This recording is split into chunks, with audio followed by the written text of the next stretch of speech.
మనం దేవుని వాక్యంలోకి వద్దాం. కొరింథీయులకు రాసిన మొదటి పత్రిక 11వ అధ్యాయము. కొరింథీయులకు రాసిన మొదటి పత్రిక 11వ అధ్యాయము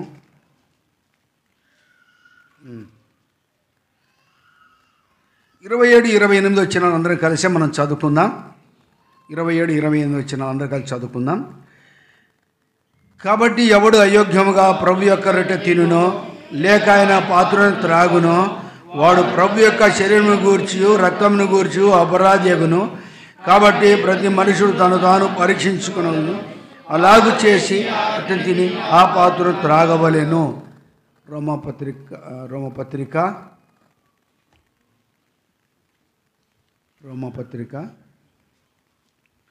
9వ అధ్యాయము 13వ వచనాన్ని మళ్ళీ అందరం కలిసి చదువుకుందాం. రోమపత్రిక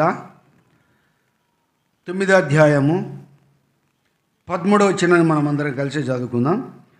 ఇందును గూర్చి నేను యాకోబును ప్రేమించి తిని ఏశావును ద్వేషించి తిని అని వ్రాయబడినది. అపోస్తుడైన పౌలు మరి ఇక్కడ ఏమంటున్నాడు? ఇక్కడ ఇందును గూర్చి నేను యాకోబును ప్రేమించి తిని ఏశావును అని వ్రాయబడి ఉన్నది. ఎందుకు ద్వేషిస్తాడు ఏశావు? ఏశావు ఎందుకు ద్వేషించబడ్డాడు కదా? ఏశావు యొక్క జీవితాన్ని గురించి రాసుకుంటే ఏశావు సోమరి అని చెప్పచ్చు. సోమరి ఏం చేయాలంట? వెట్టి పనులు చేయవలసి వచ్చినట. చీమలద్దం అది వేరు. సోమరి వెట్టి పనులు చేయవలసి వస్తుంది. సోమరులను దేవుడు ఎప్పుడు పిలవడు. ఎటువంటి వారిని పిలుస్తాడు? చురుకైన వారిగా ఉండాలి మనం. ఎట్లుండాలా? చురుకైన వారం. చురుకుతనం ఎవరిలో ఉంది? యాకోబులో ఉంది. చురుకుతనం ఎవరిలో ఉంది? యాకోబులో ఉంది. అందుకనే దేవుడు యాకోబును ప్రేమించెను అంటే నిజంగా యాకోబు తొలగిపోయిన వాడే. మనం జ్ఞాపం చేసుకుంటే యాకోబు ఎట్టున్నాడంట? తొలగిపోయిన వాడే. అందుకంటాడు యెషయా గ్రంథంలో. చూడండి ఒక మాట, యెషయా గ్రంథము 44వ అధ్యాయం అనుకుంటా ఒక మాట మనకు జ్ఞాపకం వస్తుంది. యెషయా గ్రంథం 44వ అధ్యాయంలో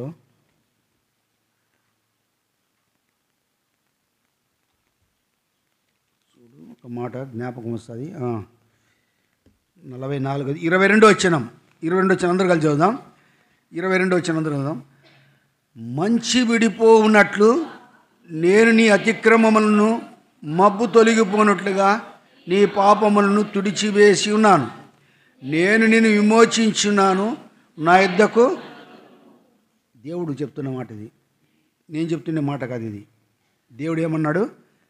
నువ్వు నా యొద్దకు ఏం చేయాలంట? ఎవరు మళ్ళకొల్చింది?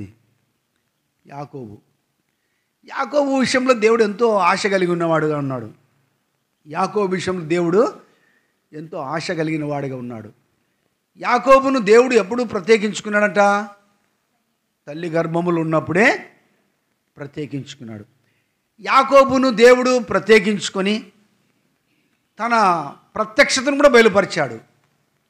ఎక్కడ బయలుపరిచాడో ప్రత్యక్షతను? ఎక్కడ బయలుపరిచాడమ్మా? బేతేల్లో. ఆదికాండం 28వ అధ్యాయం చదవండి అమ్మా. అది ఆదికాండం 28వ అధ్యాయం 18వ వచనం అందరూ కలిసి చదువుదాం. 18వ వచనం. తెల్లవారినప్పుడు యాకోబు లేచి తాను తలగడగా చేసుకుని రాయి తీసి దాని స్తంభంగా నిలిపి దాని మీద మరియు అతడు ఆ స్థలమునకు మరియు అతడు ఆ స్థలమునకు బేతేలును పేరు పెట్టాను. బేతేలు అనగా మందిరము. ఎందుకు దేవుని మందిరము అనేది? ఇక్కడ దేవుడు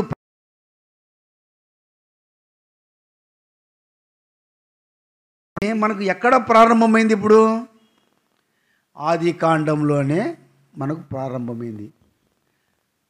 ఆరాధన అనేది కూడా ఎక్కడ ప్రారంభమైంది మనకు?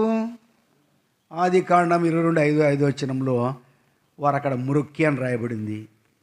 అంటే ఒకసారి ప్రారంభించినటువంటి ఆ ప్రారంభములో కార్యము మనం చూసుకుంటూ వస్తే అదే ఆరాధన, అదే క్రమం ఉంది. మందిరము అనేది ఇక్కడ మనం చూస్తున్నప్పుడు మొట్టమొదటిగా యాకోబుకు దేవుడు బయలుపరిచినటువంటి విధానాన్ని బట్టి ఆ స్థలం ఏదంట? భయంకరమైనది. ఏమంట ఆ స్థలము? భయంకరమైనది. కానీ ఇక్కడ తల్లగడగా చేసుకున్నటువంటి రాయి మీద నూనె పోసి దానికి పేరు పెట్టాడంట. ఏమని? దేవుని మందిరం అని పేరు పెట్టి అది ఏమంట? బేతేలు. అంటే మందిరము అనేది చాలా ప్రాముఖ్యమైనదిగా మనం ఇక్కడ చూడాలా. ఈ మందిరము భౌతికమైనటువంటి మందిరము. ఈ మందిరము ఇశ్రాయేలు ప్రజలకు ఆశ్రయంగా దేవుడు ఇచ్చాడు. ఈ మందిరము ప్రతి ఒక్కరూ మరి అక్కడ పద్ధతి ప్రకారంగా సేవించవలసిన వారే ఉన్నారు. అందుకనే దేవుని వాక్యంలో మనం చూస్తూ వస్తే ఎప్పుడైతే మందిరం యొక్క ప్రత్యక్షం నుంచి మనం జ్ఞాపం చేసుకుంటూ వస్తే ఇశ్రాయేలు ప్రజలకు అంటే యాకోబు ఏమైనాడు? ఇశ్రాయేలుగా మార్చబడిన తర్వాత ఇశ్రాయేలు సంతతికి కట్టడలు నియమించాడు. ఇశ్రాయేలు ప్రజలు వారికి ఆధారము ఏంటంటే మందిరము, దేవుని మందిరము. తప్పు చేసినాడు అనుకో మనిషి, పాపం చేసినాడు అనుకో మనిషి, దేవుని మందిరంకు రావాలి, అక్కడ వాక్య ప్రకారంగా వధించాలి, అక్కడ చేయవలసిన నిబంధనలు ఏర్పాట్లు అక్కడ దేవుడు నియమించాడు. మందిరముతో ఇశ్రాయేలు ప్రజలకున్న సంబంధం, ఇశ్రాయేలు ప్రజలు మందిరమునకు సంబంధము లేకపోతే వారు దేవునికి వేరుగా ఉన్నవారే. అందుకని ఏ తప్పు చేసినా, ఏ పొరపాటు చేసినా ఇశ్రాయేలు ప్రజలు తమ పాపక్షమాపణ నిమిత్తమై, వారు సరిచేయబడ్డానికి నిమిత్తమై, వారి పాపములకు శుద్ధీకరణ కలగడానికి కొరకై వారు ఎక్కడికి రావాలంట? దేవుని మందిరమునకు రావాలని. అంటే ఈ మందిరము అనేది వాళ్ళకు ఆధారం. ఎవరికి? ఇశ్రాయేలు ప్రజలకు. ఇశ్రాయేలు ప్రజలు విషయంలో దేవుడు నిర్గమాకాండ కావచ్చు, లేవికాండం కావచ్చు, ద్వితీయోపదేశకాండం కావచ్చు, దేవుడు అక్కడ ఒక్కని కట్టడంలో శాసనం నియమిస్తున్నాడు. నీవు, నీ కుమారులు, నీ కుమార్తెలు, నీ ఇంట పుట్టినవారు, వెండితో కొనబడిన వారు, మరి పరదేశులు నీ దగ్గర చేర్చబడిన తర్వాత వాళ్ళు ఏ రీతిగా దేవుని మందిరములో వారు ఆచరించవలసినటువంటి పద్ధతుల గురించి దేవుడు సెలవిచ్చాడు అక్కడ. అంటే ప్రతిదీ కూడా ఇశ్రాయేలు ప్రజలకు ఆధారం ఏంటి? దేవుని మందిరం. ఈ దేవుని మందిరము ఇది భౌతికమైనటువంటి మందిరమే. ఈ మందిరం యొక్క ప్రత్యక్షత దేవుడు యాకోబునకు అనుగ్రహిస్తొచ్చాడు. ఈ మందిరం యొక్క ప్రత్యక్షతలో ఎందుకు దేవుడు యాకోబునకు ఈ విషయాన్ని బయలుపరుస్తున్నాడు? ఎందుకంటే దేవుని యొక్క నియమము లేదా దేవుని యొక్క ఏర్పాటు అని చెప్పచ్చు. దేవుని ఏర్పాటు ప్రకారముగా ఇశ్రాయేలు ప్రజలు మరి దేవుని ఇంటికి వచ్చి వారు ఆరాధించేవారిగా లేదా దేవుని ఘనపరచడానికి వారు ఎక్కడికి రావాలా? దేవుని మందిరం రావాలి. ఆ దినాల్లో ఉన్నటువంటి దేవుని మందిరం మరి మనం జ్ఞాపం చేసుకుంటూ మందిరాలు యాకోబు ద్వారా దేవుడు ప్రత్యక్షపరచుకుని దర్శనమిచ్చి మోషే ద్వారా మందిరం కట్టించాడు. తర్వాత మోషే తర్వాత మనము చూసుకుంటూ వస్తే రాజుల గ్రంథంలోకి వచ్చేతలకే అక్కడ కూడా దేవుని మందిరం గురించి మరి దేవుడు దావీదుకు బయలుపరిచాడు. మరి అక్కడి నుంచి వస్తే సొలొమోనుకు ఇచ్చిన ప్రత్యక్షతలో సొలొమోనులో దేవుడు మందిరాన్ని అక్కడ కట్టించుకుంటూ వచ్చాడు. అక్కడ నుండి మనం చూసుకుంటూ వస్తే ఇర్మియా ద్వారా, తర్వాత జెరుబ్బాబెల్ ద్వారా, తర్వాత ఎస్కేల్ ద్వారా, లేకపోతే నెహెమ్యా ద్వారా, ఈ రీతిగా భక్తుల ద్వారా, మరి హగ్గాయి ద్వారా, నెబుకద్నెజర్ వీళ్ళందరూ ద్వారా కొన్ని మందిరములు నియమించబడుతూ వచ్చాయి. అయితే కొత్త నిబంధనకు వస్తలకే మరి అక్కడ మందిరం అనేది భౌతికంగా ఉన్నా కానీ ప్రభు దాని విషయంలో అది హేరోదు కట్టించిన మందిరం అంటారు యోహాను సువార్తలో. కాబట్టి ఆ మందిరముని విషయంలోనే దేవుడు అక్కడికి వచ్చి ఏం చేశాడు? గువ్వలమ్మ వారును, రూకలమ్మ వారును వాళ్ళందరినీ పారదోసి వారు ఏం చేశారు? నా తండ్రి ఇల్లు దేవాలయం మీరేం చేశారంటే దీన్ని దొంగల గృహగా చేశారు. అంటే ఈ మందిరం యొక్క ప్రాధాన్యతను బట్టి వారు కట్టినటువంటి మందిరాలను బట్టి మనము జ్ఞాపం చేసుకుంటే, దేవుడు కొత్త నిబంధన గ్రంథాలకు వచ్చేసరికి ఇప్పుడు మనము ఆత్మీయ మందిరముగా ఉండడానికి కొరకై దేవుడు ప్రాధాన్యత ఇచ్చాడు. ఇప్పుడు అంటే భౌతికంగా ఉండేటువంటి మందిరము, తర్వాత ఆత్మ సంబంధమైనటువంటి మందిరము. భౌతిక మందిరములో రాయి నిలిపి ఒక స్తంభమునుగా ఉంచి ఇది దేవుని మందిరము అని యాకోబు అంటాడు. అయితే కొత్త నిబంధనలోనికి వచ్చేతలకే మన మందిరము ఏదంట? ఆత్మ సంబంధమైన మందిరము. పాత నిబంధన గ్రంథంలో అక్షరానుసారమైనటువంటి మందిరము. కొత్త నిబంధనకు వచ్చేతలకే ఆత్మానుసారమైన మందిరము. ఇప్పుడు ఈ మందిరమును మనం పోల్చుకుంటూ వస్తే, దేవుడు ఆనాటి కాలములో ఇశ్రాయేలు ప్రజల నిమిత్తము దేవుడు ఒక ఉద్దేశాలు లేదా దేవుడు ఒక ఏర్పాటు కలిగిన వాడే ఒక మందిరమును. అందుకనే అంటాడు ఎవరితో? మోషేతో అంటాడు నిర్గమాకాండం 25 అధ్యాయంలో, మందిరం నాకు పరిశుద్ధ మందిరం ఒకటి మీరు ఏం చేయాలంట? నిర్మించాలి.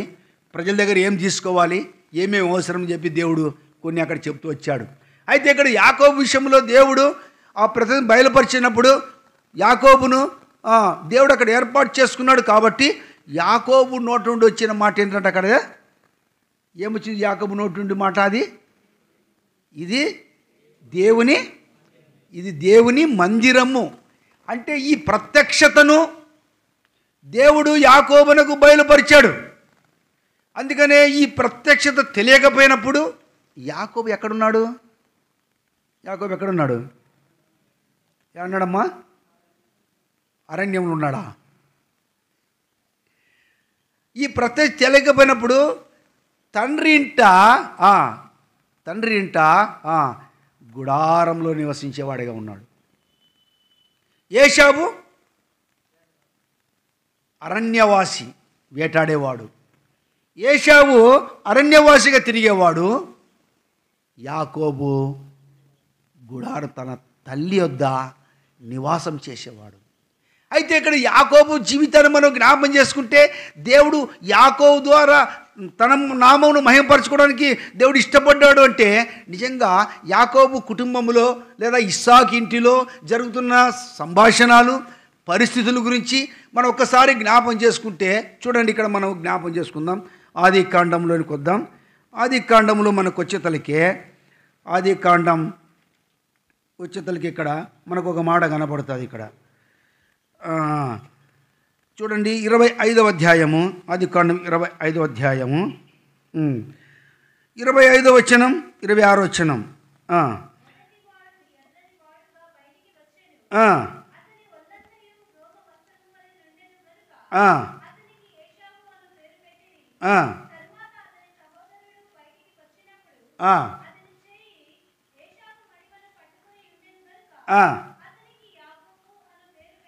కాబట్టి ఎందుకు ఇక్కడ ఏమని యాకోబు అని పేరు పెట్టబడిందంటే, తల్లి గర్భములో నుండే పోరాటముతో నుండి వచ్చిన వాడని మనం గమనించాలడ. తల్లి గర్భములోనే వారు పెనుగులాడుతున్నట్టుగా దేవుని వాక్యం రాయబడింది. ఆ మాట కూడా పైన రాయబడింది 23వ వచనంలో కదా. ఏమని రాయబడిందమ్మా? 2 జనములు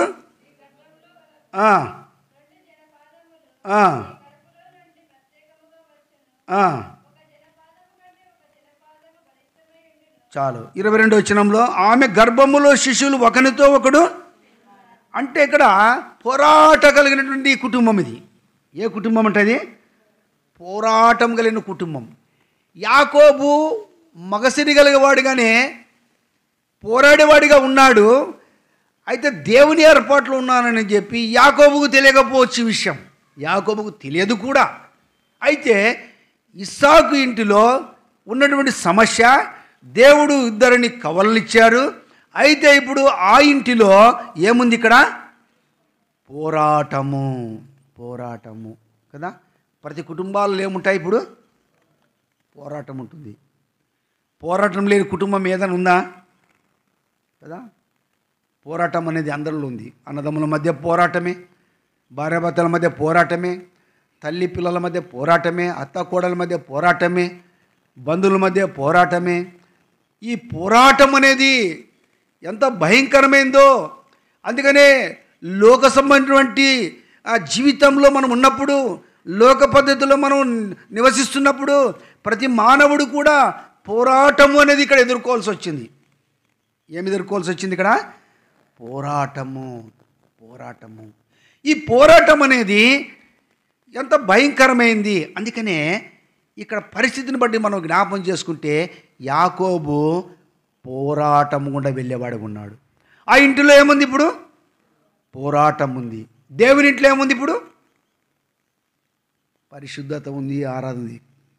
కాబట్టి ఇక్కడ అందుకనే ఇంటిలో ఏముంది? ఇక్కడ పోరాటం ఉంది. రెండోదిగా ఇక్కడ మనకి ఏం కనపడుతుంది చూడండి. ఇంకొక మాట మనకు జ్ఞాపకం వస్తుంది. ఇంకొక మాట 25వ అధ్యాయంలోనే 20వ అధ్యాయంలోనే 34వ వచనం, లేకపోతే 33, 34 వచనం.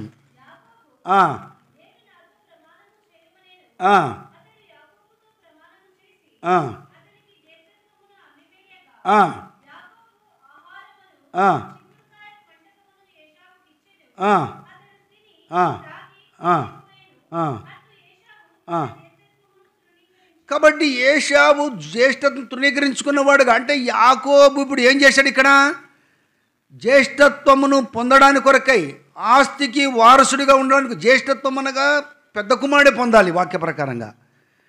జ్యేష్ఠత్వం ఎవరికి వస్తుంది? పెద్ద కుమారునికి వస్తుంది. బైబిల్ అంతా మనం చూస్తే జ్యేష్ఠత్వం చిన్న కుమారుడు పొందుతూ వచ్చాడు. పెద్ద కుమారుడు తృణీకరించబడతారు కొన్ని స్థలాల్లో. కాబట్టి ఇక్కడ మనం గమనిస్తున్నాం, జ్యేష్ఠత్వాన్ని తృణీకరించుకున్నాడు, జ్యేష్ఠత్వం కొరకు పోరాడినాడు, ఆ జ్యేష్ఠత్వంను సంపాదించుకున్నాడు. కాబట్టి మానవుని జీవితంలో కూడా మనము కూడా లోకంలో ఉన్నాం కాబట్టి మనం లోకము సంపాదన కొరకే చాలా ప్రాధాన్యత ఇస్తాం.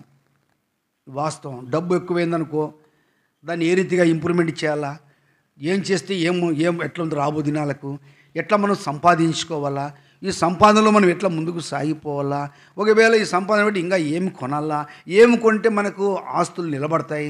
అంటే మానవుడు పరసంబంధమైన వాటి యందు మనసు లేదు, కానీ మానవుడు భూసంబంధమైనటువంటి మనసు పెట్టుకున్నవాడై ఏం చేస్తున్నాడంటే జ్యేష్ఠత్వం పొందాలనే ఆలోచన.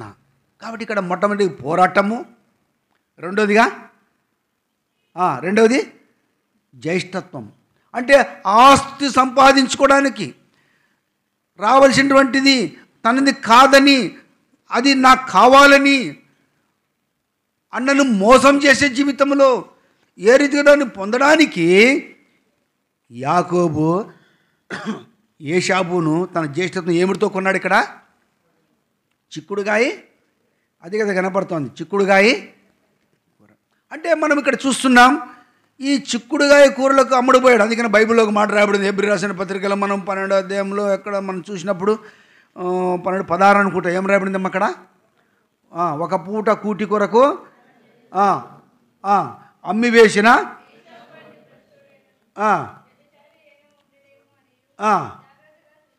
కాబట్టి జాగ్రత్తగా చూసుకోండి. అంటే తన జ్యేష్ఠత్వాన్ని పోగొట్టుకున్నాడు ఎవరు? ఏశావు. యాకోబు ఒకవేళ జ్యేష్ఠత్వాన్ని ఒకవేళ మోసంతో ఏదో ఒకటి సంపాదించుకోవడానికి ప్లాన్ వేసిండొచ్చు. అయితే దేవుని ఏర్పాట్లో యాకోబు ఉన్నాడు, అది యాకోబు తెలియదు. అయితే దేవుడు యొక్క ఆలోచన ప్రణాళిక వేరు, కానీ నీ ప్రణాళికల, నీ ఆలోచన, నా ఆలోచన, నా ప్రణాళిక వేరు, కానీ దేవుని ఆలోచనలు చాలా గొప్పవి. నరుని హృదయంలో ఆలోచనలు అనేకములుగా పుట్టును. అయితే యెహోవా యొక్క తీర్మానమే స్థిరము. అయితే ఇక్కడ పరిస్థితిని బట్టి మనం చూసుకుంటూ వస్తే ఈ ఇంటిలో పోరాటం ఉంది భౌతికంగా. రెండోదిగా ఏముంది? జ్యేష్ఠత్వం కొరకు, ఆస్తి కొరకు ప్రయాసపడి ప్రాకులాడుతూ దాన్ని పొందగలిగిన వాడిగా ఉన్నాడు. తర్వాత ఇక్కడ చూడండి 27వ అధ్యాయం, కొన్ని విషయాలు చూసుకుని ముందుకు పోదాం. 27వ అధ్యాయంలోనికి వద్దాం.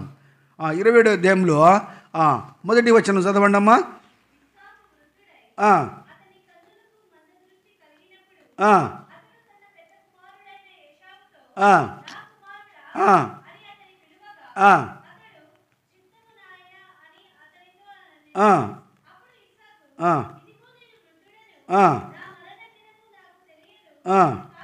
ఆ, ఆ, ఆ, ఆ, ఉమ్, ఆ, ఆ, ఆ, ఆ, ఆ. కాబట్టి ఇక్కడ ఇస్సాకు తన పెద్ద కుమారుడు అంటున్నాడు, జ్యేష్ఠత్వం పోగొట్టుకున్నాడు. అయితే ఈ విషయం ఇస్సాకు తెలియదు. అయితే అన్నదమ్ముల మధ్య ఉన్నటువంటి సమస్య, ఈ సమస్యను బట్టి జ్ఞాపకం చేసుకుంటే ఇస్సాకు అంటున్నాడు, నా కుమారుడా, నా మరణదినం నాకు తెలియదు. అయితే నువ్వు నా కొరకు ఇప్పుడు ఏం చేయాలను? నీ అంబులు తీసుకొని పోయి వేటాడి నాకు ఇష్టకరమైనటువంటి ఏమంట ఇష్టకరమైన వేటాడి నా కొరకు వేటాడిన మాంసం తెమ్మంటున్నాడు. అడవికి పోయి, 3వ వచనం చివరి భాగం, అడవికి పోయి నా కొరకు వేటాడి మాంసం తెమ్ము, నేను చావక మునుపు నేను నిన్ను నాకు ఇష్టమైన రుచిగల భోజన పదార్థములు, అంటే మాంసాపేక్ష. కుటుంబంలో ఏముంది ఇక్కడ? మాంసాపేక్ష. ఉదయం ఏం వండుకుందాం, మధ్యాహ్నం ఏం చేసుకుందాం, సాయంత్రం ఏం తిందాం, మళ్ళీ రేపటికి ఏం చేసుకుందాం. శరీరానికి కావలసినటువంటి కదా. కొంతమంది బాగా డబ్బున్న వాళ్ళు మంచి మంచి 5 స్టార్ హోటళ్ళకు, ఇంకా ఎన్నో హోటళ్ళు నాకు తెలియదు రకాలు ఏంటో ఉంటాయి. కొద్దిగా బాగా చదువుకున్నది తెలుసు, ఏమక్క మీరక్క బాగా డబ్బులు అనుకో, తెలదాకా అక్క కూడా తెలియదంట హోటళ్ళు కదా. మంచి హోటల్లో కూర్చుంటే వాడే నీళ్ళు తెచ్చి పెడతాడు, వాడే స్లిప్ పెడతాడు. మనం చదివి మనకి ఏం కావాలి, ఏం రోటీ ఆ రోటీ ఏం కదా అన్నీ తెచ్చి పెడితే అన్నీ చదువుకుని అన్నీ చెప్పి అంత కాస్ట్లీగా తిని, ఎందుకంటే ఏం తిందాం, నీకేం కావాలా, నీకేం కావాలా, నీకేం కావాలా, ఇంట్లో అందరిని అడుగుతాం, నీకేది ఇష్టం చెప్పు అంటే, బయటికి పోయినా అట్లే ఉంది, ఇంటిలోనే అట్లే ఉంది, ఎక్కడికి పోయినా కూడా అట్లే ఉంది. ఏముంది? ఏం తిందాం, ఏమి త్రాగుదాం అంటే మానవుని యొక్క పద్ధతి, మానవుని యొక్క స్థితి కదా. ఇక్కడ మనం గమనిస్తే ఆ ఇంటిలో ఎప్పుడు వండుకోవడము, తినడము, పోరాటము, సమస్యలే. ఎవరింట్లో? ఇస్సాకు ఇంట్లో కావచ్చు, యాకోబు ఇంట్లోనే కావచ్చు. యాకోబు కూడా ఇస్సాకు ఏమెత్తాడమ్మా? వినపలే సీయోని కుమార్తె, గట్టి చెప్పాలా? మీరు చురుకైన వారు ఆడోళ్ళు, ఎందుకంటే లేడీస్ చురుకైన వారు. వేసుకుని సెలవు వేసినప్పుడు అంత సిస్టర్స్ ఉన్నారు, బ్రదర్స్ ఎవరు లేరు, అందరూ లేసిపోతారు, ఎవరు కనపడరు. అంటే ఇక్కడ మనం గమనిస్తున్నాము, ఇస్సాకు ఇంటిలో లేదా యాకోబు ఇంటిలో ఉన్నటువంటి సమస్యలన్నీ ఏంటి? ఇవన్నీ పోరాటము, ఆస్తి సంపాదన కొరకు కదా. తర్వాతంగా ఇక్కడ ఏముంది మనకు? భోజన తిండి కోసరము. ఇట్లా కుటుంబాలు ఇట్లా అయిపోయినాయి. అర్థమైందా? కుటుంబాలు ఎట్లుండే ఇప్పుడు? కుటుంబాలు అట్లా అయిపోయినాయి. అంటే మానవుడు పరిస్థితిని బట్టి జ్ఞాపం చేసుకుంటే మనకు దేవుడు ఒక గుణపాఠం నేర్పించి, దేవుడు సరైనటువంటి విధానంలో నీవు నేను నడుచుకోవడానికి కొరకై దేవుడు మన కొరకు ఈ లేఖనాలు సిద్ధపరిచాడు. దీంట్లో ఒక్కొక్క రకంగా దేవుడు వాక్యం అందించవచ్చు. దేవుడు మనకిచ్చినటువంటి భాగంలో కొన్ని విషయాలు ఇక్కడ ధ్యానం చేస్తున్నాం. ఉదయం వచ్చినప్పుడు పాట పాడతాను, నేనేదో వర్తమానం ప్రభు దగ్గర పనిపెట్టి వచ్చినప్పుడు ఇక్కడ ప్రేమ నమ్మకం కానీ పాట పాడదలికి ఆ ప్రేమ మీద దేవుడు బయలుపరిచినాడు. సరే, దాని మీద నేను ప్రభా నువ్వు తలంపి ప్రభా అని కూడా ప్రార్థన చేసుకుంటా కూర్చున్నాను. అంటే ఏం చెప్తున్నానంటే, పాఠం తగినట్టుగా దేవుడు కొన్ని మాటలు ఇవ్వాలని అడిగాను. ఎందుకు అడుగుతున్నామంటే, మనము భూమి మీద దేవుని ఇంటిలో మనం ఉన్నాము కాబట్టి ఈ దేవుని మందిరంలో దేవుడు అన్నీ మనకి బోధిస్తాడు. మందిరంలో ఏం బోధిస్తాడు మనకి? మనం ఎట్లా నడుచుకోవాలా. ఏమక్క సిస్టర్స్ చూడ అమ్మ చెప్పినా కానీ పిల్లలతో ముద్దులు పెట్టుకుంటుంది అమ్మ. ఎవరు? సునీతానా అమ్మ పేరు నాకు అర్థం కలిపించి కదా. దేవుని మందిరంలో దేవుడు మనకు అన్ని నేర్పిస్తాడు. భౌతికంగా మనము శరీరానుసారంగా మన ఇంటిలో లోక ప్రపంచంలో మనం ఉంటే, ఆ ప్రపంచంతో మనం నడుచుకుంటూ లోకాన్ని అనుసరించి మనం నడుస్తున్నప్పుడు లోకం మన ఇంటిలోనికి వస్తుంది. లోక పద్ధతిలోనే మనం నడుచుకుంటాం. విశ్వాసములో మనము ఆత్మీయ ఎదగలేని వారంగా ఉంటాం. అందుకనే దేవుడు మన కొరకు ఈ కుటుంబానికి కొద్దిగా జ్ఞాపం చేస్తున్నాడు. ఇక్కడ ఆ ఇంటిలో ఉదయం లేస్తేనే పోవడం, తెచ్చుకోవడం, వండుకోవడం, తినడం, మసాలా పక్కింటికి రెండు వేపించడం. ఏమి వేసిస్తారు? వేసిరా మీరు? వేసిరక్క ఎవరు? ఇదే ఏం తిందుము, ఏమి త్రాగుదాము, ఏమి ధరించుకుందాము. అంటే మానవుని యొక్క స్థితిని గురించి జ్ఞాపం చేసుకుంటే ఆ ఇంటిలో ఇదే పద్ధతి. ఇంకానా చూద్దాం, అక్కడ ఇంకొక మాట చూసి ముందుకు పోదాం. చదవమ్మా ఇప్పుడు నా 5వ వచనం చదవమ్మా.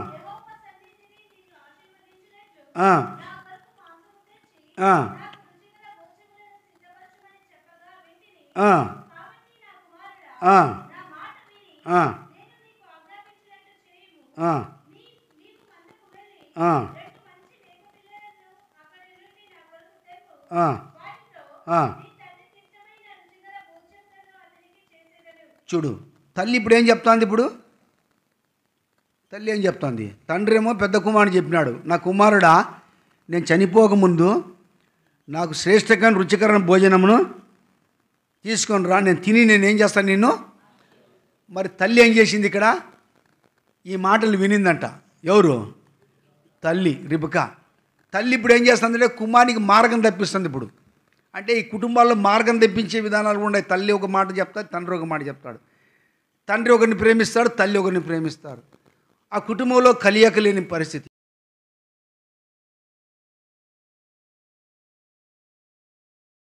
ఏశావు చేసేది ఏశావు తెలియదు, ఏశావు చేసేది యాకోబు తెలియదు, వీళ్ళిద్దరు చేసేది తల్లిదండ్రులు తెలియదు, తల్లిదండ్రులు చేసేది పిల్లలు తెలియదు.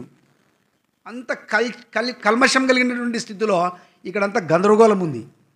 అంటే పరిశుద్ధాత్మ దేవుడు దీని చక్కనటువంటి రూపంలో ఇంకా కొన్ని విషయాలు ఉన్నాయి. కానీ ఇక్కడ మనం అర్థం చేసుకోవాలి విషయం.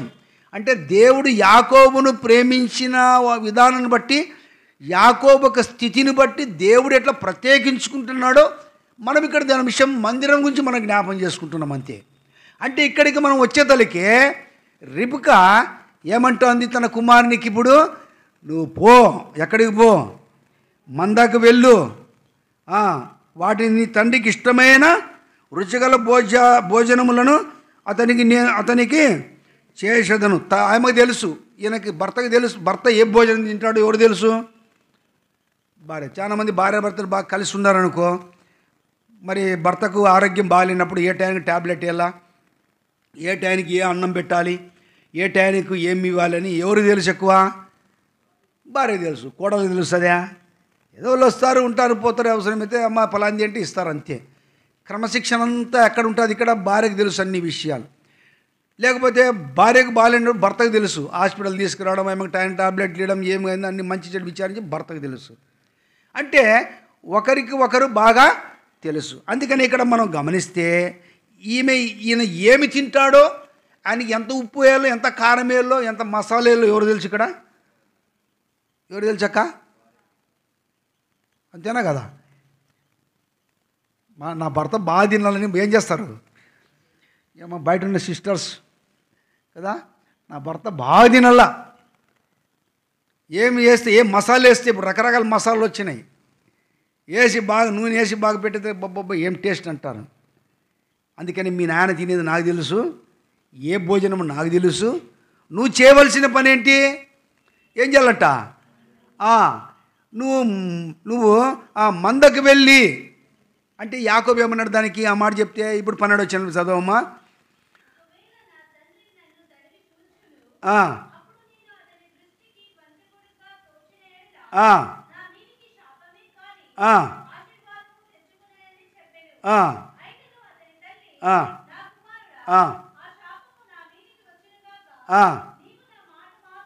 చాలు, కాబట్టి నువ్వు నా మాటను, ఆ శాపం నా మీదికి రాని అని కుమారుడు పాపం చెప్తున్నాడు. మోసగారుడే అయినప్పటికీ కూడా విషయాన్ని గమనిస్తే అక్కడ ఆ విషయాన్ని బట్టి మనం జ్ఞాపం చేసుకుంటే తల్లి అంటుంది, తల్లి ఎంతసేపు ఉన్నా ఆ చిన్న కుమారునికి జ్యేష్ఠత్వం రావాలి, ఆ కుమారుని విషయంలో మనసు కలిగి ఉండి కుమారునికి అబద్ధాలు నేర్పించే స్థితిలోకి వచ్చింది, మార్గం తప్పించింది.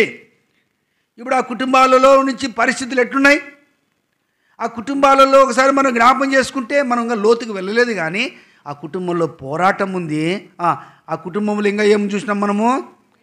ద్వేషం ఉంది, జ్యేష్ఠత్వం పొందేవాడిగా ఉన్నాడు. తర్వాత మాంసాపేక్ష భోజన ఇప్పుడు భోజన ప్రియులుగా ఉంది కుటుంబము. తర్వాత అబద్ధాలు మోసముతో నిండుకున్న కుటుంబముగా కదా, అబద్ధాలు మోసముతో ఆ నింద ఏదో నేను మోపుకుంటాను, ఆ శాపం మీద నేను మోసుకుంటాను, నువ్వు నా మాట మాత్రం వినంటుంది తల్లి. ఒకటే శోధన.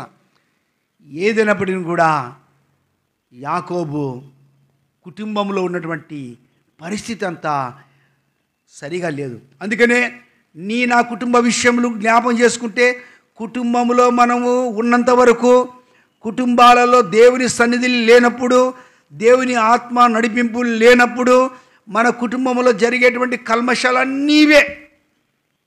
నా కుటుంబం కావచ్చు, నీ కుటుంబం కావచ్చు, ఎవరి కుటుంబమైనా కావచ్చు, మనము దేవునికి ప్రాధాన్యం ఇవ్వక దైవికమైన విధానంలో ఉండకపోతే మనం ఇవన్నీ ఎదుర్కోవాల్సి వస్తుంది. మందిరం వరకు ఎంతవరకు? ఇప్పుడు సాంసన్ ఒక మాట చెప్పా, మీరు ఎవరు బయటికి పోద్దండి అని చెప్పా. ఆయన మాట ఎవరు విన్నారా? చెప్పండి. ఏం సంసన్ అన్నా విన్నారా? ఇల్లు ఎవరు విన్నారు? గట్టి చెప్తే నేను కూడా చెడ్డ, నేను కూడా నిష్ఠూరము, నా ఆత్మీయత ఏదో నేను కాపాడుకోవాలి. హెచ్చరిక అయితే ఇస్తాం వాక్యములో, ఈ రీతికి ఉండండి అని చెప్తాము. ఉండకపోతే నీ కర్మ, ఉంటే నీవు ఆశ్రయించబడతావు. కాబట్టి మనము దేవుని ఇంటిలో ఉంటే దేవుని యొక్క క్రమశిక్షణ మనం నేర్చుకుంటాం. నీ ఇంటిలో ఉండి నువ్వు బజారులు తిరిగితే నీకు బజారు అలవాట్లు, లోకములో ఉండే అలవాట్లు, కుటుంబంలో అక్కడే ఉన్నావంటే ఇంటిలో శరీర సంబంధించినటువంటి పోరాటము కదా. భౌతికంగా ఏం సంపాదించుకుందాం, ఏడ ఫ్లాట్లు ఉన్నాయి, ఏమైనా వడ్డీకి వెళ్ళా, ఏం కొంటే బాగుంటుంది, ఎట్లా సంపాదించుకోవాలని చెప్పి జ్యేష్ఠత్వము కొరకు పోరాటము. తర్వాత మాంసాపేక్ష, డబ్బులు దండిగున్నాయి కాబట్టి ఉదయం ఒక తిండి, మధ్యాహ్నం ఒక తిండి, రాత్రి ఒక తిండి, ఇంక తినడమే, ప్రార్థన లేదు, ఆత్మీయం లేదు, మందిరం లేదు, ఏమీ లేదు. ఎప్పుడో ఆదివారం నుంచి కూర్చుంటాం, వెళ్ళిపోతాం. అంతేనా కదా మన పరిస్థితి? ఏమ్మా అర్థమవుతుందని నేను చెప్తుంది అర్థం కాలేదా? అర్థమవుతుందే మీకు? కాబట్టి ఎప్పుడైతే మందిర సంబంధం లేని జీవితంలో, లోకములో మనం ఉంటూ మన ఇష్టానుసారంగా తిరుగుతున్నటువంటి పరిస్థితిని బట్టి ఒక్కసారి జ్ఞాపం చేసుకుంటే నిజంగా ఎంత భయంకర పరిస్థితి ఉంది తెలుసా లోకంలో జరుగుతున్న పరిస్థితులు ఒకసారి జ్ఞాపం చేసుకుంటే. అందుకనే ఇటువంటి సిచ్యువేషన్, ఇటువంటి పరిస్థితుల్లో ఎవరున్నారు? ఇక్కడ ఎవరున్నారు? యాకోబు ఉన్నాడు. ఎందుకంటే మనం యాకోబు గురించి జ్ఞాపం చేసుకున్నాం. ఎందుకంటే యాకోబు నేను ప్రేమించి తినంటున్నాడు కాబట్టి నన్ను కూడా దేవుడు ప్రేమించి, నేను కూడా యాకోబునే, నీవు యాకోబువే, మనమందరం యాకోబు లాంటి వారమే. మోసకరమైన జీవితమే, ఎంత ఉన్నా తృప్తి లేని జీవితం, లోక ఆనందం, మనం దాంట్లోనే మునిగిపోయి నేనంటే అనుకుంటే స్థితిలోనే మనం ఉన్నామే. కానీ ఎంత భయంకరమైనటువంటి అపాయంలో మనం ఉన్నామని తెలియలేకపోతున్నాం. అందుకనే ఇక్కడ మనం యాకోబు ద్వారా దేవుడు గుణపాఠం చేర్పిస్తున్నాడు. యాకోబు అటువంటి స్థితిలో ఉన్నాడు కాబట్టి దేవుడు యాకోబుని ఇక్కడ ఏం చేస్తున్నాడంటే ప్రత్యేకించుకోవడానికి కొరకై యాకోబు నుండి బయటికి తరిమితట్లు చేసినాడు. తరమడానికి ఎవరిని వాడుకున్నాడు దేవుడు? ఏశావును వాడు. నన్ను మోసం చేస్తావరా నువ్వు నన్ను మోసం, నేను చంపుతాను రా అని వచ్చేసాడు. అంటే యాకోబు అక్కడి నుండి బయలుదేరి తన ప్రయాణములో, ఇప్పుడు చదవండి ఆదికాండం 28వ అధ్యాయము 10-11 చదవమ్మా. ఆదికాండము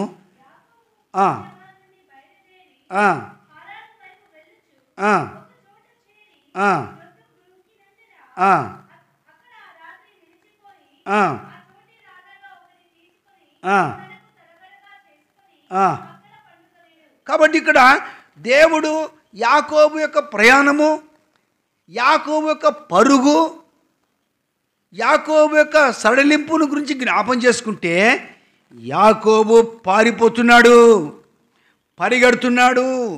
కాబట్టి దేని కొరకు పరిగెడుతున్నాడు?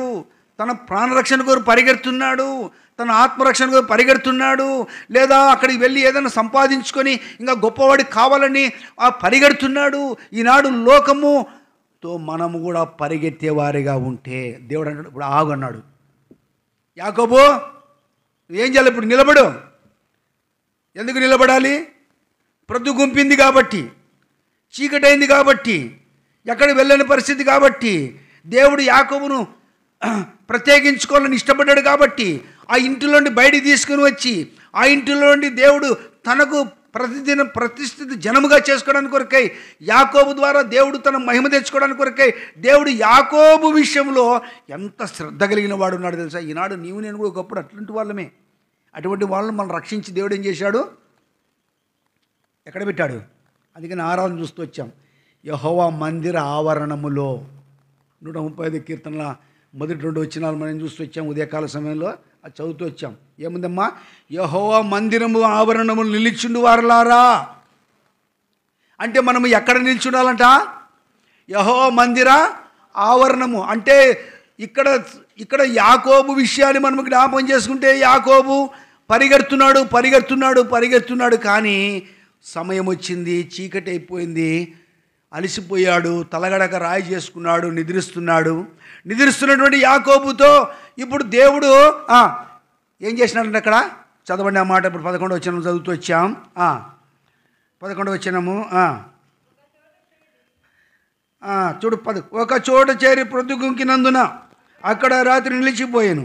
ఆ చోటి రాళ్లలో ఒకటి తీసుకొని తనకు తలగడగా చేసుకొని అక్కడ పండుకొనెను. అప్పుడు అతడు ఒక కళ కనెను. ఏమయ్యా కళ, ఏమంట కళ, అందులో ఒక నిచ్చెన. అందరూ చదవండి ఇప్పుడు. అందులో ఒక నిచ్చెన భూమి మీద నిలవబడి ఉండెను, దాని కొన ఆకాశం కంటుండెను, దాని మీద దేవుని దూతలు ఎక్కుచూ దిగుచూ ఉండెను. మరియు యెహోవా దానికి పైగా నిలిచి, నేను నీ తండ్రి అయిన అబ్రహాము దేవుడను, ఇస్సాకు దేవుడను, నీవు పండుకొని ఉన్న ఈ భూమిని అంటే ఇక్కడ దేవుని కృపను పొందేవాడిగా ఉన్నాడు. ఇక్కడ అంటే అక్కడ దేవుని కృప లేదు. ఎక్కడ లేదు దేవుని కృప, తండ్రి ఇంట్లో దేవుని కృప లేదు, బయట ప్రపంచంలో దేవుని కృప లేదు.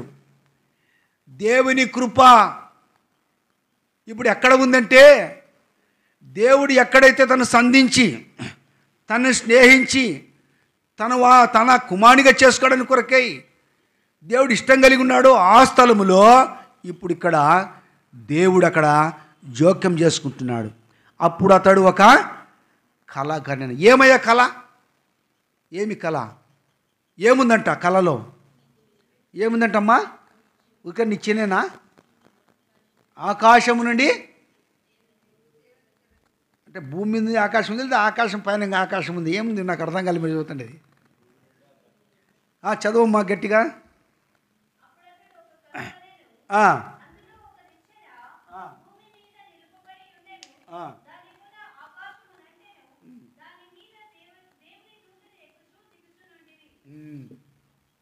దాని మీద దేవుని దూతలు, దానిపైన భూమి మీద నుండి ఆకాశము కొన కింద ఉన్నటువంటి మానవుడు పరసంబంధించినటువంటి వాడు తను పైన స్వప్నంలో చూసినప్పుడు దేవుని స్వరము, పరలోక దర్శనము, ప్రత్యేకత దేవుడు కనపరిచాడు.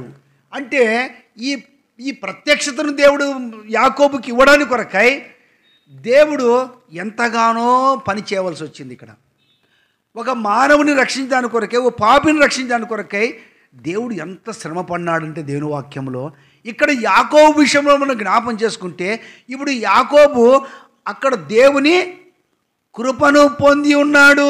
ఏం పొంది ఉన్నాడంట చదవండి. ఎఫెసీ రాసిన పత్రిక 2వ అధ్యాయము 8వ వచనం ఏం రాబడిందమ్మా, మీరు విశ్వాసం ద్వారా రక్షింపబడి ఉన్నారు. కాబట్టి ఇది మీ వలన కలిగినదా కాదు, దేవుని వరమే. చదువు.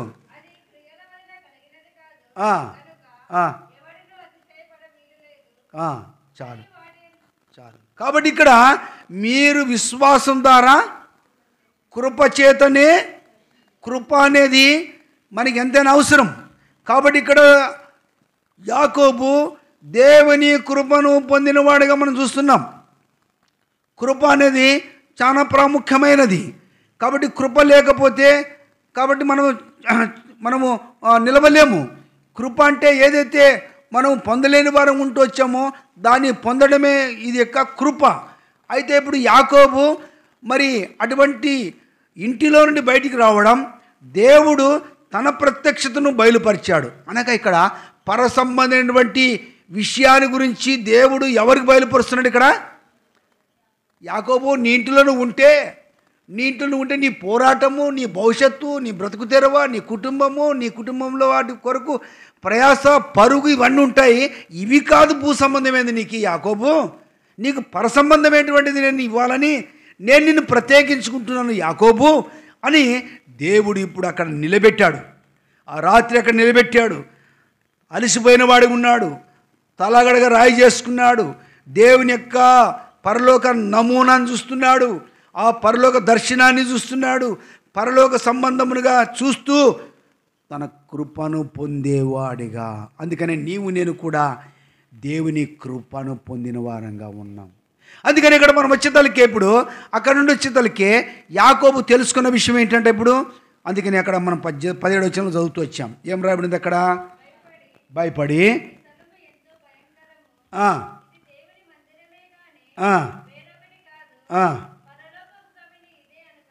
కాబట్టి ఇక్కడ పరలోకపు గవిని ఇదే అనుకొనేను అంటే దేవుని కృపను పొందాడు. కాబట్టి దేవుని ద్వారా ఇప్పుడు ఏం పొందుతున్నాడు? ఇది పరలోకపు గవిని, పరలోక దర్శనం, పరలోక సంబంధముతో కలిగినటువంటి దేవునితో ఐక్యతలోనికి వచ్చాడు. ఇక్కడ అంటే భూ సంబంధమైనటువంటి మానవుడిగా ఉన్నటువంటి యాకోబు పర సంబంధమైన స్థితిలోకి ఇప్పుడు వచ్చాడు. కాబట్టి తన మనసంతా ఇప్పుడు దేవుడు చూపిస్తున్నాడు. యాకోబు నీ ఇంటిలో ఇవన్నీ నీకు ఎవరు బోధించారు?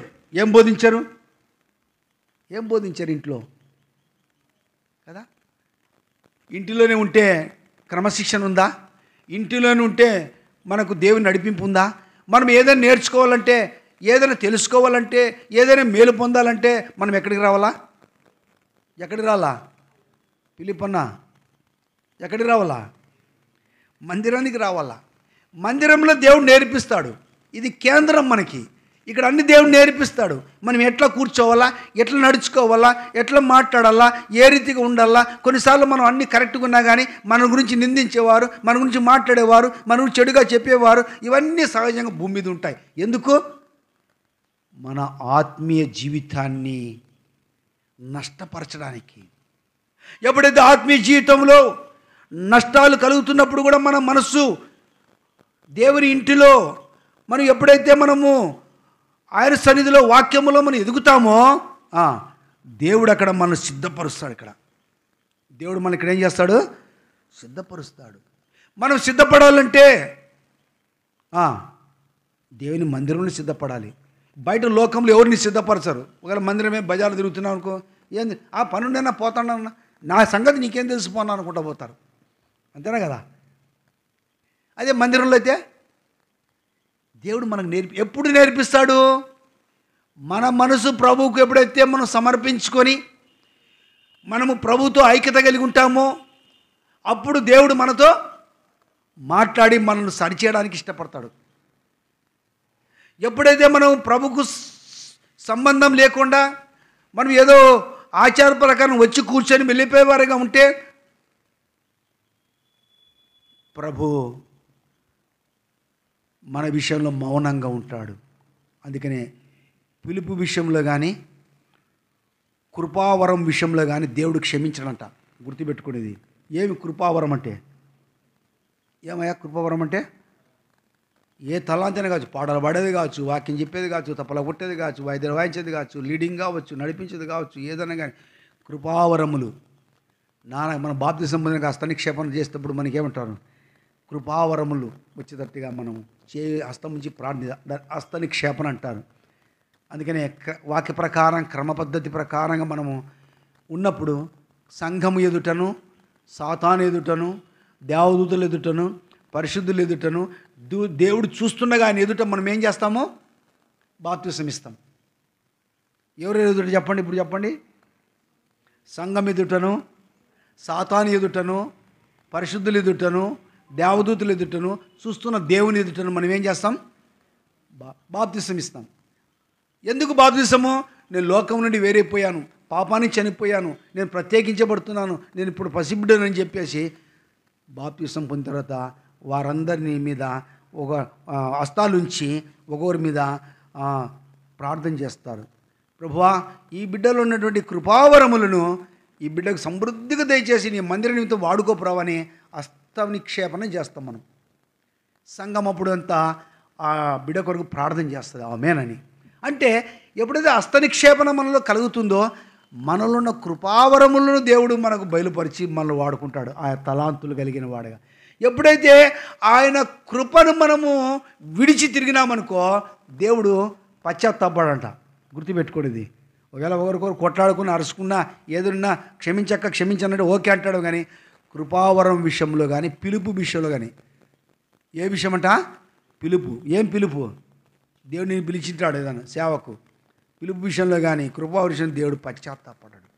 అందుకని ఇక్కడ ఈ కృపావరములను మనం చూస్తున్నాం. అందుకనే దేవుని కృప మన ఎడల హెచ్చుగా ఉండాలి.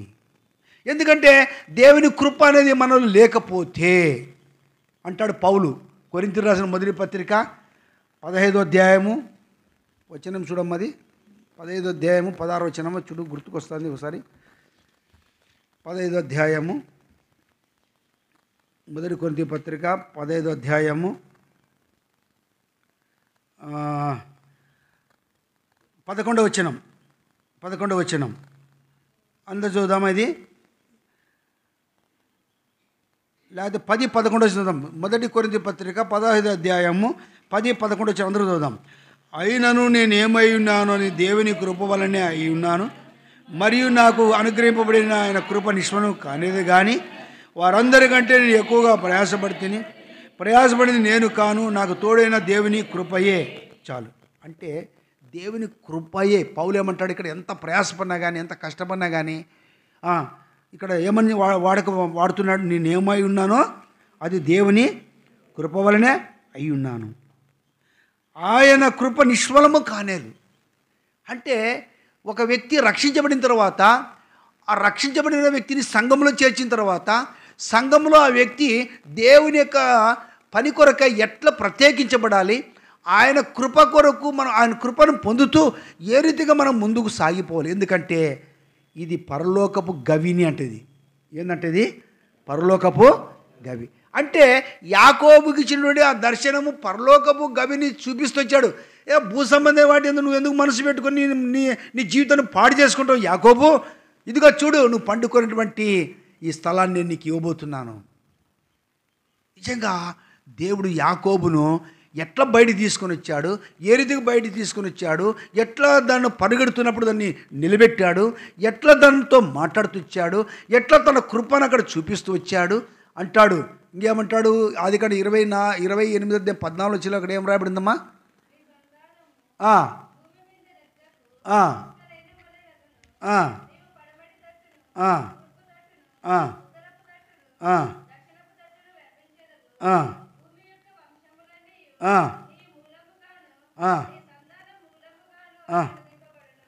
తర్వాత 15, ఇదిగో నేను నీకు తోడై ఉండి నీ వెళ్ళు ప్రతి స్థలముందు నిన్ను కాపాడి ఈ దేశం నిన్ను మరలా రప్పించదను, నేను నీతో చెప్పి నెరవేరు వరకు నేను నిన్ను విడవను. అయితే ఇక్కడ యాకోబు ప్రకృతి సంబంధమైనటువంటి వాటి విషయంలో ఏదో ఆలోచన కలిగి ఉన్నాడే, కానీ దేవుడు భౌతికమైన వాటిని చూపిస్తొచ్చాడు. అదృశ్యమైన పరలోకాన్ని ప్రత్యక్షంగా చూపించాడు. అదృశ్యం దేవుని తను కనపరుచుకున్నాడు, తను పరిచయం చేసుకున్నాడు. అదృష్టమైన వాటి యందు నువ్వు మనసు నిలుపు యాకోబు అని చెప్పేసి తన మనసును మళ్లించాడు. ఎందుకు ఈ పోరాటం? ఎందుకు నీకు ఈ భూమి మీద ఆధిపత్యం, అధికారత్వం?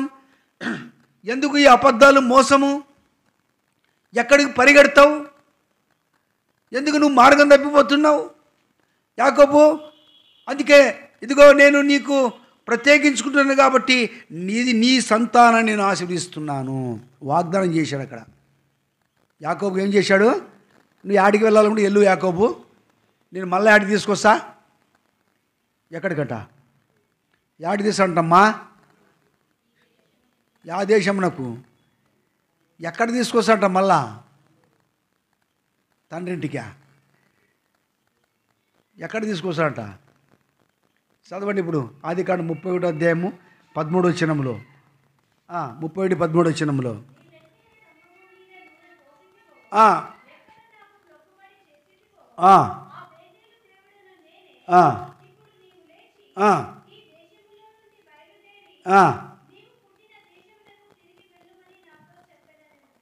ఇప్పుడు ఆదికాండం 35 అధ్యాయం 1వ వచనం, 35 మొదటి వచనం.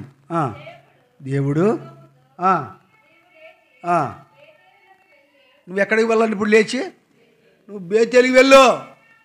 బేతేలు ప్రాముఖ్యమైంది, దేవుని సంఘం ప్రాముఖ్యమైంది.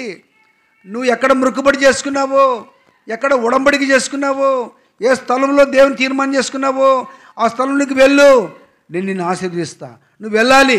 నువ్వు వెళ్ళకపోతే ఎందుకు ఆ మాట అనంటే యాకోబు మార్గం తప్పిపోయినాడు. అక్కడ తర్వాత ఆదికాండం 28వ అధ్యాయంలో వచ్చేతలకే 29వ అధ్యాయంలో ఏం రాబడింది మొదటి వచనంలో? అప్పుడు యాకోబు చదవమాట 29వ మొదటి వచనంలో బయలుదేరి అక్కడికి పోయినాడు. యాకోబు తూర్పు దేశమునకు వెళ్ళెను. చాలు, ఇంక చరిత్ర వేరే అవుతుంది ఇక్కడ. అంటే ఇప్పుడు దేవుడు మాట్లాడినాడు, దేవుడు యాకోబుకు వాగ్దానం చేశాడు, అన్నీ చేస్తూ వచ్చాడు.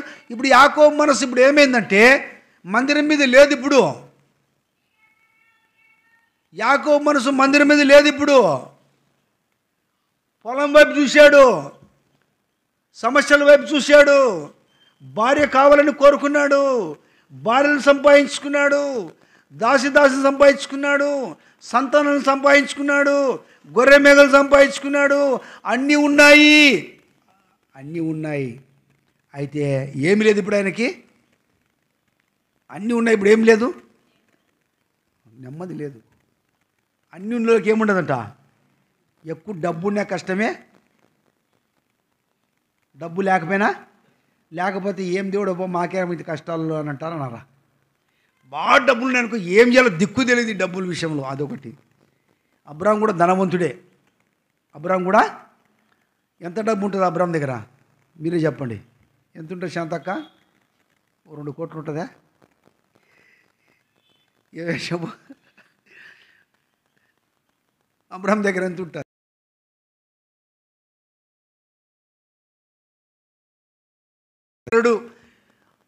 కదా? బైబిల్లో నా మాట సాక్ష్యం ఉంది. వారు కలిసి నివసించలేనంత ఆస్తి అంట అన్నదమ్ములు. మరి అటువంటి అబ్రహాము ఏమన్నాడు? హెబ్రీ పత్రిక 11వ అధ్యాయము 10వ వచనములో ఏమన్నాడు?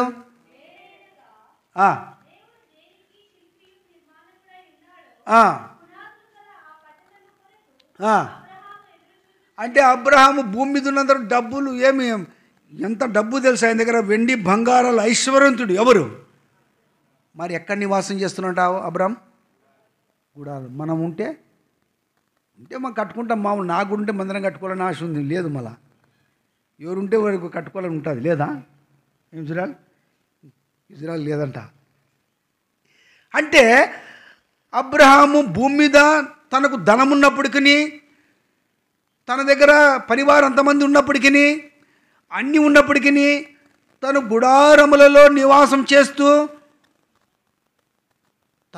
ఎక్కడ తన చూపంతా ఎక్కడుందంటే ఇప్పుడు దేవుడు దేనికి శిల్పియు ఆ పునాదులు గల పట్టణం కొరకు. అందుకని ఆ హెబ్రీ పత్రికలో అదే 11వ అధ్యాయం 16వ వచనంలో ఒక మాట రాయబడింది. చదవమ్మా గట్టిగా. అయితే వారు మరీ శ్రేష్టమైన దేశమును అనగా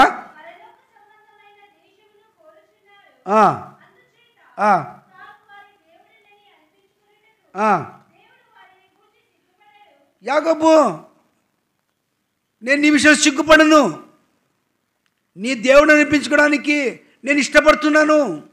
అందుకనే అబ్రహాము దేవుడు, ఇస్సాకు దేవుడు, యాకోబు దేవుడని తను తిరిగి మళ్ళా ఆ మాటను దేవుడు బయలుపరుస్తూ వచ్చాడు. నీ విషయంలోనే సిగ్గుపడను యాకోబు,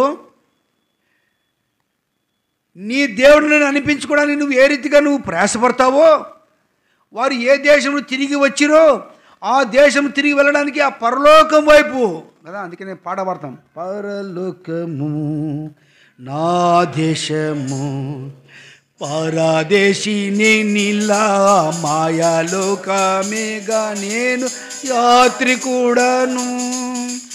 ఎంతో అందమైనది పరలోకము, అసమానమైనది నా దేశము. ఎంతో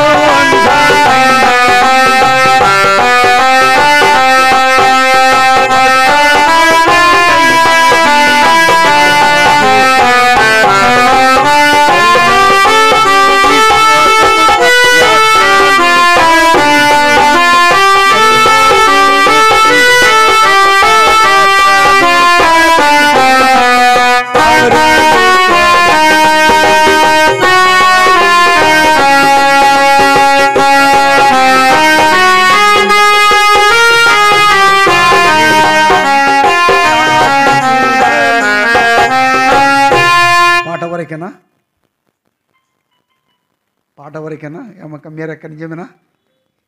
మనం ఎవరు ఇక్కడ? యాత్రికులు. పరలోకము అని చనిపోతాడు పాడతాడు, అప్పుడు ఇప్పుడు ఎందుకు లేనా మాకంటారా? అంటే మన గురి గురించి ఇక్కడ ఆలోచన చేస్తున్నాం, మన మనసు గురించి ఇక్కడ ఆలోచన చేస్తున్నాం. యాకోబు మనస్సు అంతా ఎక్కడుందంటే ఇప్పుడు చెప్పండి, పర సంబంధమైన విషయంలో ఉంది, భవిష్యత్ సంబంధం పోయింది. ఇప్పుడు ఒకవేళ భౌతికమైన సంబంధ విషయంలో మనసు లాగి శత్రుడు మోసగించినప్పటికీ కూడా దేవుడు యాకోబుని హెచ్చరిక చేశాడు. ఇప్పుడు లేచి నువ్వు ఎక్కడికి వెళ్ళాలా? బేతేలుకి వెళ్ళు. నువ్వు మర్చిపోయినావా యాకోబు? నీ కష్టదినాలు, నీ శ్రమ దినాలు, నీ పరిస్థితులు మర్చిపోయినావా? ఎక్కడ నిన్ను నిలబెట్టినో, ఎక్కడ నీకు ప్రత్యక్షత ఇస్తునో, ఎక్కడ దేవుని స్తంభమని నువ్వు చెప్పితివో ఆ బేతేలు దేవుడను నేను, నువ్వు అక్కడికి వెళ్ళి నీ మొక్కుబడి చెల్లించు. అందుకని అక్కడ ఇంటి వారితో అందరితో మాట్లాడుతూ వచ్చారు, మనం లేచి బేతేలుకి వెళుదాం. అందుకని వారు వస్త్రములు మార్చుకున్నారు. 35వ అధ్యాయంలో మనకేం రాబడింది అక్కడ? తన ఇంటి వారి దగ్గరికి వెళ్ళినప్పుడు ఆ విషయాలను చెప్పినప్పుడు వారి నడత మార్చబడింది, వారి మాట మార్చబడింది, వారి ప్రవర్తన మార్చబడింది. వారు బేతేలుకి తిరిగి వెళ్ళడానికి కొరకై. ఏం బేతేలు? దేవుని మందిరము. మనం కుటుంబ సమేతలంగా ఎక్కడ కనపడాలంట? ఒకరు అక్కడ రోడ్లో, ఒకరు ఇక్కడ, ఇంకోరు అక్కడ. నువ్వు ఎక్కడే నుండు, ఏదైనా చదువుకుంటున్నా కానీ ఆ ఊరిలో నువ్వు ఎక్కడ ఉండాలా? దేవుని మందిరం. ఒకవేళ హాస్టల్లో పంపలేదనుకో, ఆ వారం అక్కడే ఆరాధన చేసుకో మనసులో, కానీ ఎక్కడ ఉండాలా? దేవుని మందిరం. నా పిల్లలు పలానా స్థలంలో చదువుతున్నారు, ఆదివారం పలానా స్థలంలోకి మందిరానికి వెళ్తారని ఒక ధైర్యం, ఒక సంతోషం, ఒక ఆనందం నీ కుటుంబంలో ఉండాలా. మనం ఎంత చదివించినా ఏం చేసినా వాళ్ళు మందిరానికి వెళ్ళక దేవుని ప్రత్యేకత తెలియకుండా భూసంబంధించిన వాటి మనసును నిలుపుకొని దాని గురించి దీని గురించి అన్ని నేర్పిస్తూ దేవుని గురించి నేర్పించక ఒకవేళ ఉంటే రాబో దినాల్లో జరిగే నష్టం ఎంత భయంకరం. ఇది మనకు గుణపాఠం. దేవుని మందిరంలో దేవుడు మనతో మాట్లాడి మనం నేర్పిస్తాడు. ఇక్కడ అర్థమైందా? అందుకనే మనం చాలా జాగ్రత్త కలిగి ఉండి దేవుడు యాకోబుకి ఇచ్చిన ఆ ప్రత్యక్షతలోనికి దేవుడు తీసుకురావడం కొరకై. అందుకే అంటాడు యాకోబు, నీ పాపముల చేత నీవు నన్ను విసిగించితివి. నీవు నేను కూడా మన దోషములు, మన పాపములు, మన అతిక్రమములు, మనలోని చెడు అలవాట్లు అన్నిటిని బట్టి దేవునికి ఏమొచ్చింది? ఇక్కడ విసుకొచ్చింది. నీ కొరకు నేను పరలోకం విడిచి భూమి మీదకి వస్తే లోకం నన్ను వెలివేసింది, నిందించింది, అయితే నా మీద ఉమ్ము వేసింది. అయితే నీ కొరకు నేను శిలను మోసాను, కొరడాలతో కొట్టించుకున్నాను, వీపంతా చారుచాలు దున్నబడింది, శిలో ములకిని ధరించుకున్నాను. రకరకాల పరిస్థితులు మూడు మీద వేలాడబడుతూ వచ్చాను, రక్తమంతా కాచాను. ఇప్పుడే నా ప్రేమను తెలుసుకున్నావా? ఆడ భౌతికమైనటువంటి మందిరం అయితే ఇది ఆత్మసంబంధమైన మందిరం, అది అక్షరానుసారమైనటువంటి మందిరం, ఇది ఆత్మానుసారమైన మందిరం. కాబట్టి ఆత్మ జీవింపజేస్తుంది, అక్షరము చంపివేస్తుంది. కాబట్టి మనం ఏ గుంపులో ఉన్నాం, ఏ ప్రత్యక్షతలు ఉన్నాం. అందుకనే మోషే ఒక మాట అంటాడు, ఆ మాట చదువుకొని మనం ముగించుకుందాం. హెబ్రీ రాసిన పత్రిక 11వ అధ్యాయం అనుకుంటా 27వ వచనంలో అక్కడ ఏం రాయబడింది ఒక మాట చదవండి. హెబ్రీ రాసిన పత్రిక, విశ్వాసమును బట్టి అదృశ్యమైన వాణిని చూచుచున్నట్టు స్థిరబుద్ధి గలవాడై చూడు. కాబట్టి ఇక్కడ దేని వాకి విశ్వాసమును బట్టి స్థిర బుద్ధి గలవాడై రాజాజ్ఞకు భయపడక. తన మనస్సు, తన ఆలోచన అంత గొప్పగా పెరిగినటువంటి అన్ని రకాల యోగ్యతలు ఉన్నటువంటి మోషే ఇప్పుడు ఏమైనాడు ఇక్కడ? ఈ ఐగుప్తు యొక్క సుఖభోగం నుంచి విడుదల పొందాడు. ఈ ధనం అవసరం లేదు, ఈ అధికారం అవసరం లేదు, నాకెందుకు ఈ ఆధిపత్యం, నేను పరలోకం కావాలి. ఇప్పుడు మనం పాట పాడొచ్చు ఏమని? మనమే ప్రభుని పరలోక గృహము దాని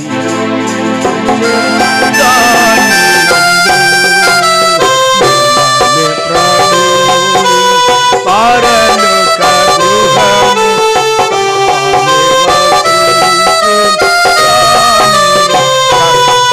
కాబట్టి ఇక్కడ మనం గమనించవలసిందే, మనమే ప్రభుని పరలోక. ఇది దేవుని మందిరము. ఇక్కడ దేవుడు నీకైనా నాకైనా నేర్పిస్తాడు.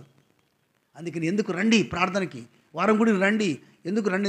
ఇదే రాను, నేను పోతాను, నా ఇష్టం అంటే మనం ఏం చేయడం. అయితే నువ్వు భౌతికమైనటువంటి వాటి కొరకే నువ్వు ఆశల్లో ఉంటావు, కానీ దేవునితో సంబంధం లింక్ ఉండదు, కనెక్షన్ తెగిపెట్టది.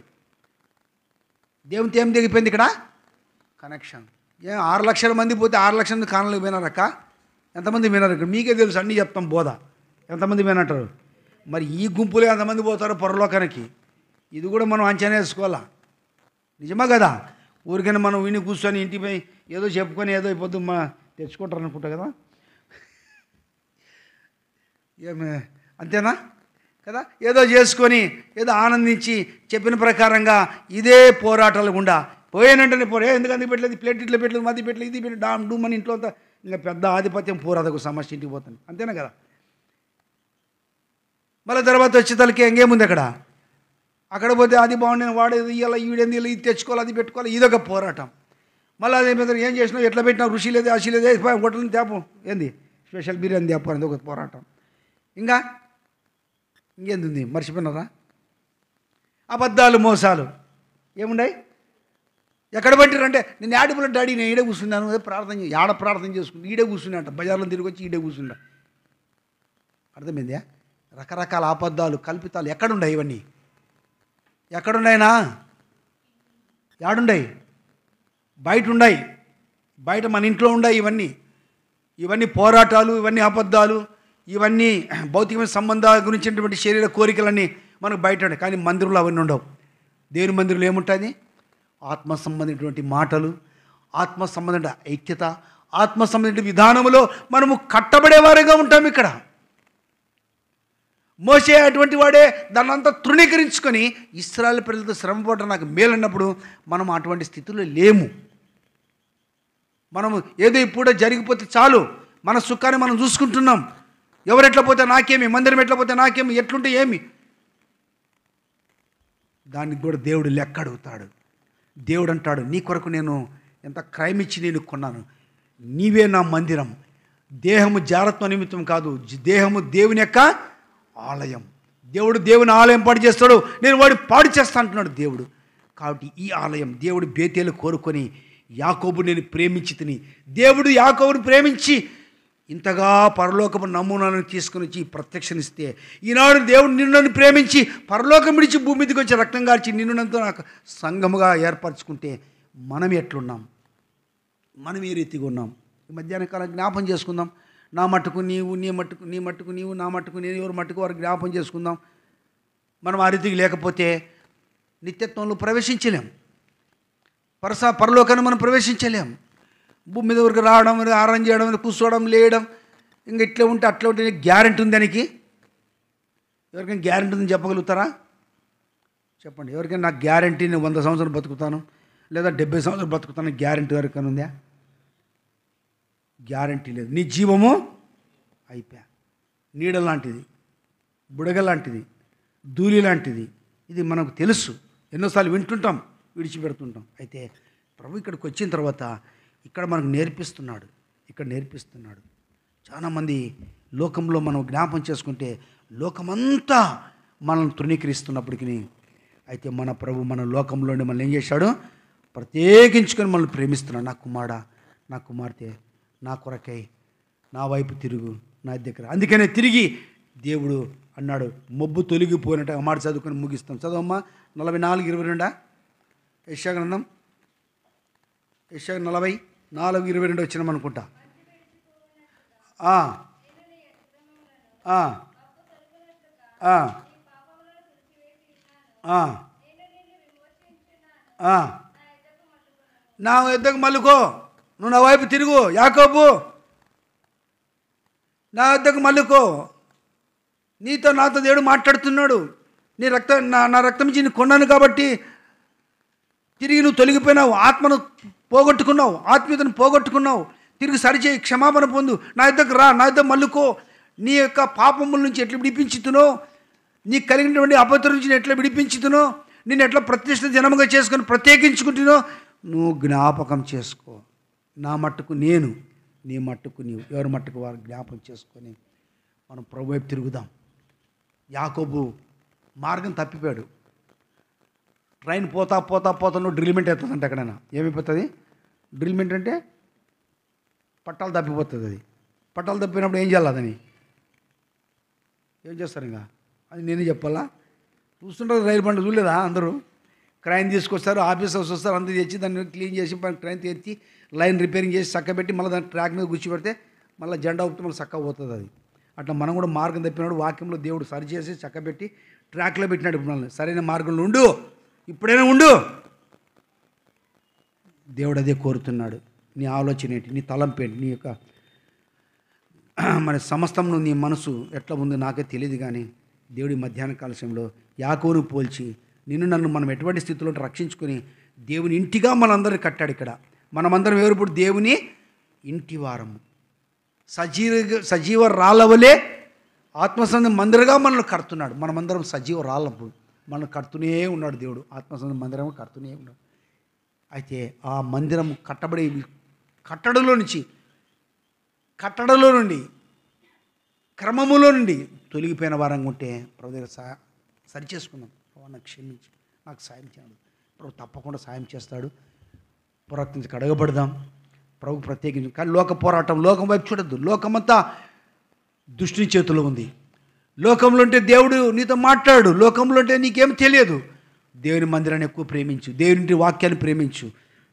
ఆ రీతిగా ఉన్నప్పుడు దేవుడు నీ కుటుంబాన్ని దీవిస్తాడు, నన్ను దీవిస్తాడు, మనందరూ దీవిస్తాడు. మనమందరం దేవుని కొరకే పరలోక సైన్యంగా సిద్ధపడాలి, దేవుని రాజ్యం కొరకు.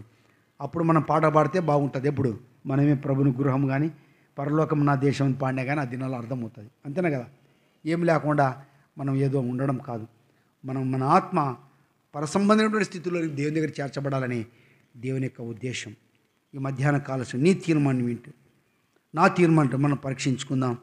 తద్వారా దేవుడు మన కొరకే అన్యాప్తిని కొనిపోబడిన వాడే ఎర్రటెండలో మన కొరకు సిలువేయబడి ఆ ఎర్రటెండలో రొట్టెవలె మార్చి మన మధ్య శరీరం తీసుకొచ్చాడు. దాన్ని తిని త్రాగం ముందు పరీక్షించుకుని మనం ఎక్కడ తప్పిపోయినా సరిచేయబడిన వారమే ప్రభుకి ఇష్టలుగా ఉన్నట్టుగా తీర్మానం చేసుకుందాం. శత్రుడు ఎక్కడ మన హృదయాన్ని దొంగలించి మన హృదయాన్ని లోకం వైపు తిప్పుతూ వచ్చాడో, మనం ఎట్లా నష్టపోయామో, మన కుటుంబ విషయం, వ్యక్తిగత విషయం, మిగతా విషయాల్లో దేవుడు తిరిగి సంఘంలో మనం సరిచేస్తున్నాడు. ఇక్కడ మనం తిరిగి సరిచేయబడి దేవుని కొరకు మంచి తీర్మానం కలిగి ఉందాం. అదే ప్రభు కోరుకుంటుంది. ప్రార్థన చేసుకుందాం. రండి, మోకాళ్ళ మీదకి రండి. అటు చూడొద్దండి, ప్రార్థనలో ఉందాం.